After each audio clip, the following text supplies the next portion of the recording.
Well, good morning, everybody. It is Dave and Bo, and it's a beautiful morning here in Southern California.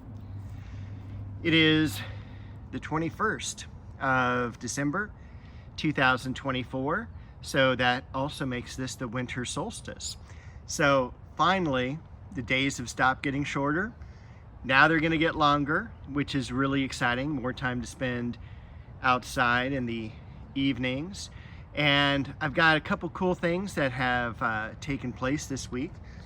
By the way, as a fun fact, Bo, her original name was actually Muffin, as she gives me the evil eye, because Muffin did not stick with her. When she lays down, she looks like a muffin top.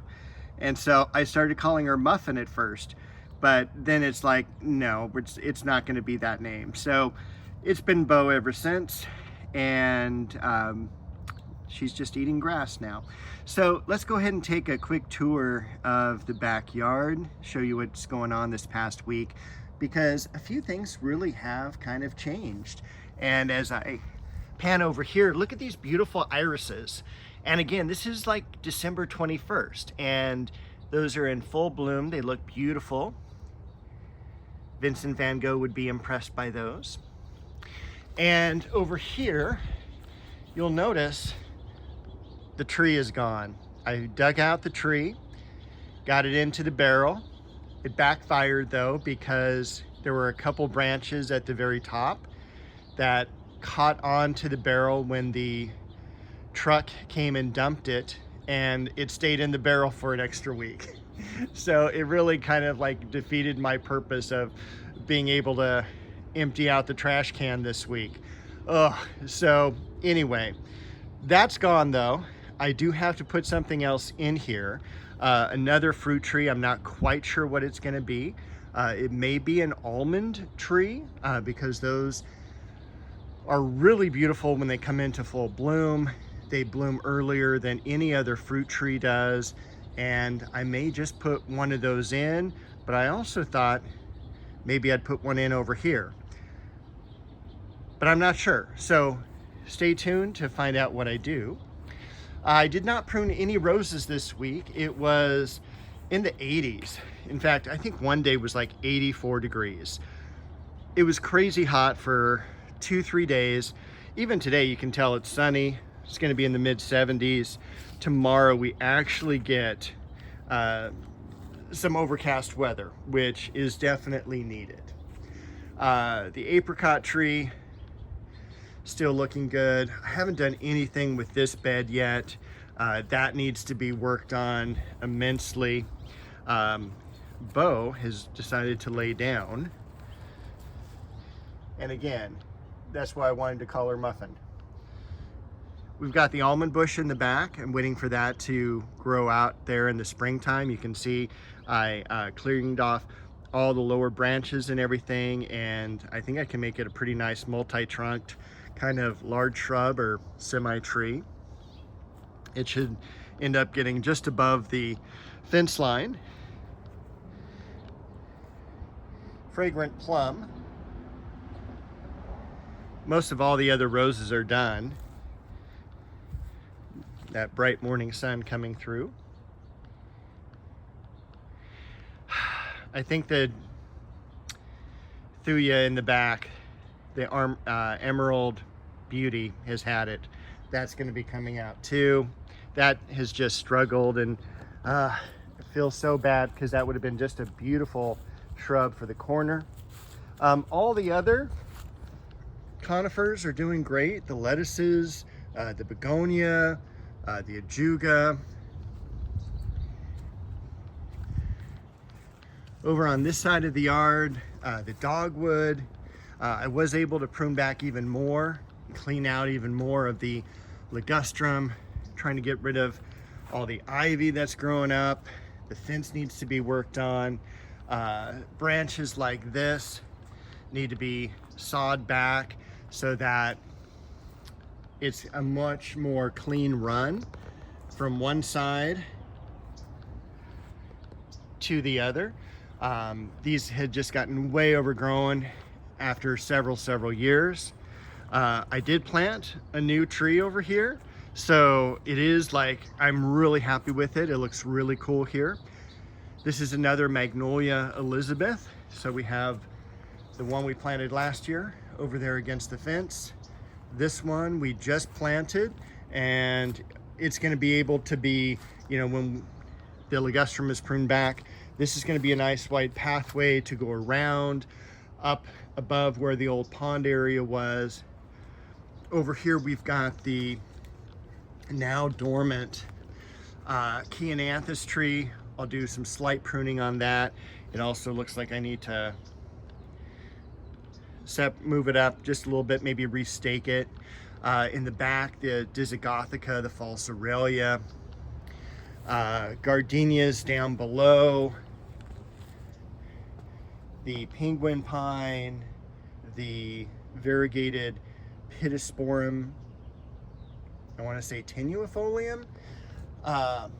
Look at that green, still hasn't gone dormant, Macawa Yetsubusa. I'll get that name right one of these times. The Heliotropium in the back looks like it did survive. I was really worried about it for a few days there. I do need to cut it back a little bit, especially that last bloom there up above, but everything else looks like it's growing great, and with the cooler weather, that's going to be wonderful for it. The Clivia and the other, can't really see it too much. There we go. That's the Japanese maple. Over here, we've got the pomegranate bow staring us down from the arbor. Over here, we've got the Chamaecyparis back here. I forget the variety, but that's supposed to be kind of a really cool, like strangely growing one. You know, it's got some weird angles to it and everything. This other Japanese maple, now totally dormant. This is the Shishigashira. We'll take a look at the base around it, see if we need to lower it into the ground a little bit more. Last year, for some reason, I remember it kind of like being up on a little bit of a berm. So we'll see. We've got a little Chamaecyparis here peeking out behind. In fact, we should probably, since we're here, give it a little bit more room. Variegated geranium, columbine. We do have some leaves regrowing from this heliotrope here, which is great. This was a white heliotrope. The other in the back was a purple. They got decimated, I'm sure, by some worm or something like that at the end of the fall. Everything else is looking good. We did cut back the tree roses. That was done a couple of weeks ago. We've got the variegated Alstroemeria. We cut the lower branch off here because that was just weird. So I need to get a chain to hang the Davallia, the rabbit's foot fern, down from. The succulent here, which is now running into the curvature of the tree. So I'm not sure how I'm going to handle that yet. One more Japanese maple. A couple orchids there from Andy's Orchids. Almost time for their open house again in probably 8 weeks, 10 weeks. One more bloom spike on the daylily here. Everything else pretty dormant. Look at all, though this is not dormant, look at all the leaves coming up from the Amaryllis belladonna.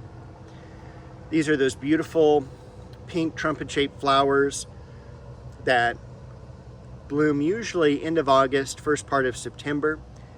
They don't bloom with any foliage, that's why they're called naked ladies. The foliage comes up this time of year, and this particular group of Amaryllis belladonna bulbs was the weakest. It literally was the smallest bulbs, but there were probably about 8 or 10 of them. Threw them in here, and they are just now massive compared to the other clusters of bulbs. We do have a really cool succulent here. I'm going to move that out of the way. There we go. We've got the Shasta daisies coming up through the mulch. Had some type of possum or raccoon digging around out here. We've got the leucosium coming up. And this is why I love leucosium. Look at that bloom spike already. Another cluster over here. One more cluster in the back. I think there's going to be a cluster over here too. But there's at least 1, 2, 3, 4. There's one more somewhere. There should be 5 clusters when it finally comes up. This plant back here, I thought it had died. That came back just fine. We've got this saxifraga over there behind the crepe myrtle. Really difficult to plant under the crepe myrtle because of the root system. It is a very, very shallow root system. And another chamaecyparis over here. We've got bow behind us. I was going to tell you when I dug this up here, most of what was underneath what is now in the space of the bricks was the roots of the crepe myrtle. That was just a big pain to work with. Where are we going to go next? Let's go back here to the planting area. I moved everything again onto this side just because it was easier because of the hose wrapping around the corner. Everything looks still pretty good. Looking forward to getting these planted, and the lemon verbena, one of my favorites. Can't wait to prune back the waterfall Japanese maple. That's the Hemananthus here. That's really the extent of the blooms, but it's a very cool bulb, very easy to grow. That brings us back over here. Got a few geraniums, but look at the pink breath of heaven coming into bloom. This looks fantastic. Trained up as a tree form. And then we've got the giant, really the centerpiece, I think, of the yard is this beautiful Japanese maple. Not Japanese maple, tulip tree, Japanese tulip tree. This is Magnolia solangiana Alexandria, planted at least by 1996. So it's been in the ground probably 28 years, going on to 30 years, pretty reasonably. 1996 is the first time I have a picture dated of it in the yard, and it was very tiny, just like almost out of a 5-gallon container. Looks like we're going to be able to also prune back the genetic dwarf peach and nectarine. And again, it's just kind of really cool this time of year. This is really kind of like the Halloween colors to me, and it's just, you know, you can pull the leaves right off almost. So they're ready to be pruned. I got to prune back the Iris nata.